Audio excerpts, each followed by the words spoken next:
Hello guys, this is Shaky Beaves and welcome to episode 21 of my road to a Katana Bleed Build in Dark Souls 3. Can't quite believe we're up to 21 episodes, incredible. So this week, a very challenging area that we make our way to in Archdragon Peak. Yes, I totally forgot how challenging an area this is. It's proper late game, end game stuff.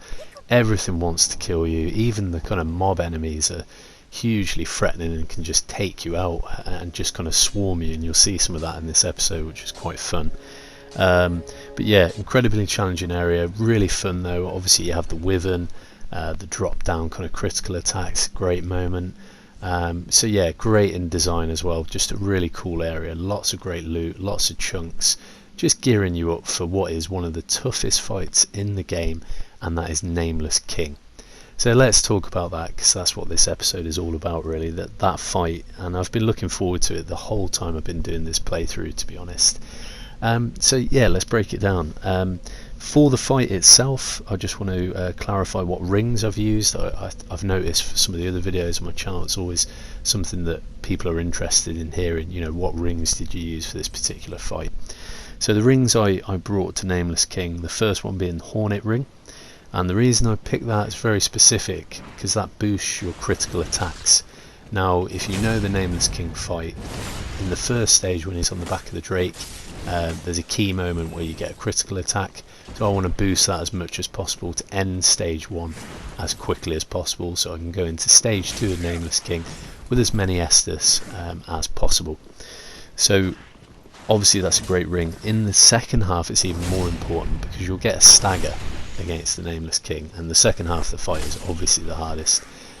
You'll get a stagger, and if you can get as much critical damage boost as possible when you get that stagger critical, for me that's a bit of a game changer, because you know, an extra 30% on top of that, when he staggers you land the critical attack, that's going to turn the tide of the fight. As with any Soulsborne game, those percentages matter. If you can get 50 more damage per hit, you know, if you can get, you know, whatever it is, that nudges you over the line sometimes. So I really thought about that one, and for me I think that was a bit of a game changer.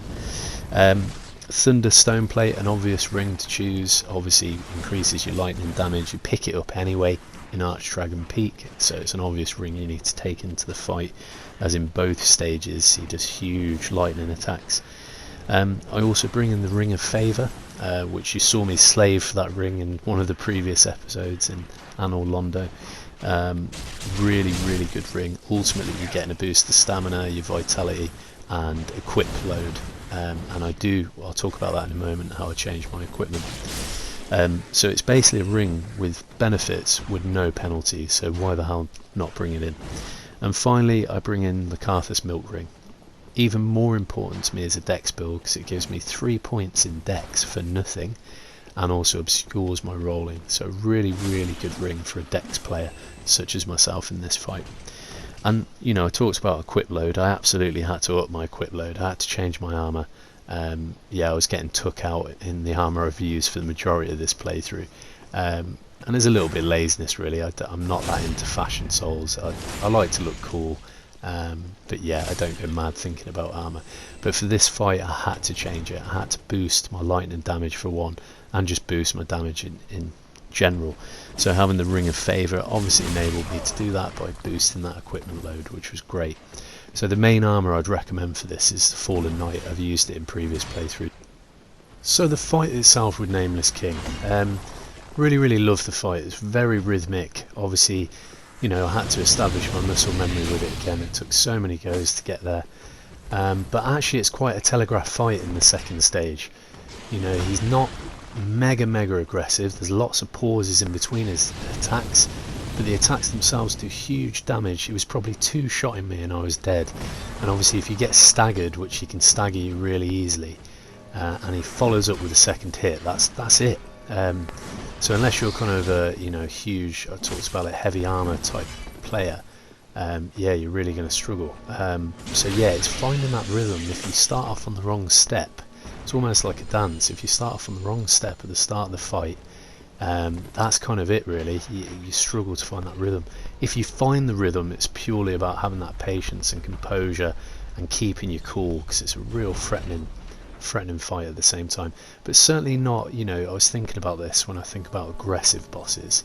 He is more of a threatening, kind of measured, aggressive boss with lots of gaps in between his volleys of attacks.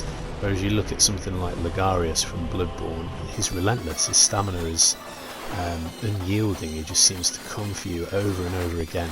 And yeah, so great fight, really enjoyed it, loved putting this episode together, and I hope you guys enjoy it. I'm going to leave it there. Thanks for watching and see you next week for another episode.